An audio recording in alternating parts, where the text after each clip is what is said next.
తర్వాత బొబ్బులకు కూడా ఒక దురాచారం ఉంది. బొబ్బులు రాజులు రాజకీయాలకు వచ్చిన దగ్గర నుండి కూడా ఈ ఆరోపణలు చేయడం అనేది వాళ్ళకి వెనతో పెట్టినటువంటి విద్య. ఎంపీపీలు ఇద్దరు ముగ్గురిని ఇలాగే కొనుబడులు అమ్మకాలు చేసో లేకపోతే ప్రలోభాలు పెట్టో గతంలో ఎంపీపీలు మార్చారు.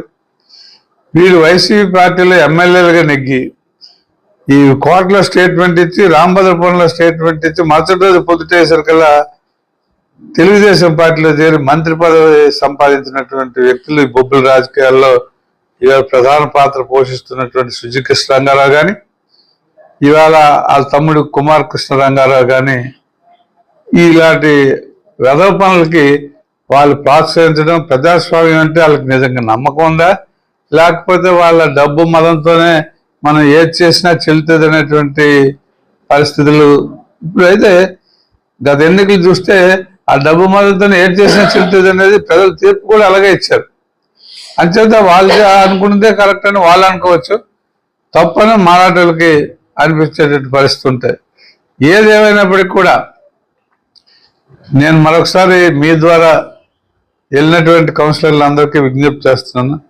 ఎవరు ఏ పార్టీలో గెలిస్తే ఆ పార్టీలోకి పని చేసుకుంటే మీకు గౌరవం ఉంటుంది. సంఘంలో మీకు గౌరవమైనటువంటి పదవి ఉండొచ్చు, పదవి పోవచ్చు, గౌరవప్రదమైనటువంటి స్థానం ఉంటుంది తప్ప ఇప్పటికైనా మించిపోయినటువంటి లేదు. అందుచేత అందరినీ మళ్ళీ వెనక్కి రమ్మని, అదేవిధంగా ఇప్పుడు ఎవరైతే చైర్మన్ ఉన్నారో ఆ తాలూకా నో కాన్ఫిడెన్స్ మోషన్ ఎవరైతే మూవ్ చేశారో దాన్ని విత్డ్రా చేసుకోమని మీ ద్వారా విజ్ఞప్తి చేస్తున్నాం. ఒకవేళ అలా కాని పక్షంలోనే ఖచ్చితంగా ఈ విప్పు జారీ చేస్తాం, ఈ ప్రొసీజర్ అంతా ఫాలో అవుతాం.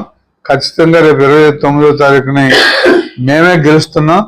ఈ సంతకాలు పెట్టిన వాళ్ళందరూ కూడా అభాస్పడవక తప్పదు అనేది మీ ద్వారా తెలియజేస్తాం.